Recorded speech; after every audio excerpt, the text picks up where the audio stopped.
Hello guys, welcome to our channel. आज हम class 12th के केमिस्ट्री का चैप्टर नंबर 10 बायोमोलिक्यूल का एक्सरसाइज नंबर 10.7 एंड 10.8 करने जा रहे हैं। 10.7 में हमसे क्या पूछा है कि what are the hydrolysis product of the sucrose and lactose. Hydrolysis करेंगे सुक्रोज एंड लैक्टोज का हमें क्या मिलेगा। अगर हम सुक्रोज का हाइड्रोलिसिस करेंगे तो हमें क्या मिलेगा, ग्लूकोज मिलेगा एंड फ्रक्टोज मिलेगा इक्वल रेशियो के अंदर।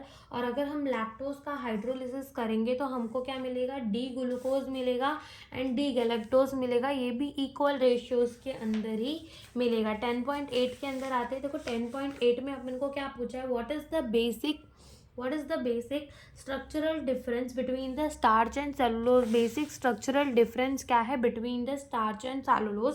अब यहाँ पर अगर हम बेसिक स्ट्रक्चरल डिफरेंस की बात करें तो स्टार्च जो है वो क्या है, पॉलीमर है अल्फा डी प्लस ग्लूकोज का, जो कि लिंक होता है bye the C1 and C4 carbon glycosidic linkage के थ्रू।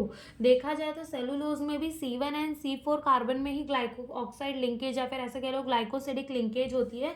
और हमारे स्टार्च के अंदर में भी स्टार्च जो होता है वो पॉलीमर होता है अल्फा डी प्लस ग्लूकोज का, वेयरएज जो सेलुलोज होता है वो पॉलीमर होता है बीटा डी प्लस ग्लूकोज का। बस यही जो है वो बेसिक डिफरेंस है कि स्टार्च जो है वो पॉलीमर है किसका, अल्फा डी प्लस ग्लूकोज का। ठीक है, स्टार्च क्या है, पॉलीमर है अल्फा डी प्लस ग्लूकोज का। और सेलुलोज किसका पॉलीमर है, बीटा डी प्लस ग्लूकोज का। तो देखो क्या लिखा है, starch is the polymer of the alpha D plus glucose that are linked by the C1 or C4 linkage। Starch is composed of the amylose or amylopectin। The cellulose is a linear polymer of the beta D plus glucose unit where the unit of the glucose are linked by C1 or C4 glycosidic linkage। तो यही हमसे इन question में पूछे थे। Thank you for watching the video.